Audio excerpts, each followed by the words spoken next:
పెళ్ళిళ్ళు గురించి బాగా మీరు యూత్ కాబట్టి పెళ్లి చేసుకోవాలంటే ఎందుకు అందరికి భయంగా ఉంది?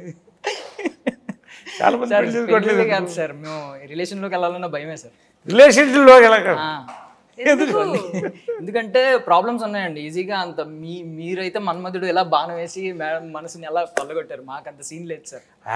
సింగిల్స్ అందరూ నేను నమ్మను, కానీ నేను మన్మధుడు అంటే ఆమెకు మళ్ళీ డౌట్ వస్తుంది, ఇంకెన్ని బాణాలు వేస్తారు అంటే మిమ్మల్ని మన్మధుడు అని ఎందుకన్నానంటే, ఫస్ట్ ఆఫ్ ఆల్ ఇప్పుడు నాలాంటి అబ్బాయి ఎవరో ఒక అమ్మాయిని ప్రేమించాడు, పడగొట్టాడు, అంతా అయింది, ఓకే, వీళ్ళిద్దరు రిలేషన్లో ఉన్నారు, జర్నీ కొనసాగుతుంది. కానీ ఒక్కొక్కసారి అమ్మాయి వాళ్ళ ఫాదర్ వాళ్ళ ఫ్యామిలీని వదిలి రావడానికి ఇష్టపడట్లేదు, చాలా ఇలా బ్రేక్ అయిపోతుంది. బట్ మీరు మేడం ఉన్న పరిస్థితిలో సొసైటీ గురించి భయపడకుండా అన్నీ వదిలేసి మీకోసం వచ్చారంటే అసలు ఏ రేంజ్లో మాయ చేసి ఉంటారు అసలు మీరు? మాయ చేస్తే ఇక్కడ దాకా మళ్ళీ పెళ్లి దాకా రాం కదా.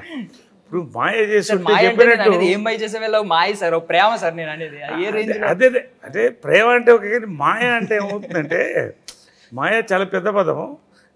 ఇప్పుడు నేను మాయ చేస్తుంటే ఇక్కడ దాకా రాం కదా. ఈ రోజుల్లో మనకి ఏమంటారు, నో స్ట్రింగ్స్ అటాచ్ అలా వెళ్ళిపోతాయి కదా.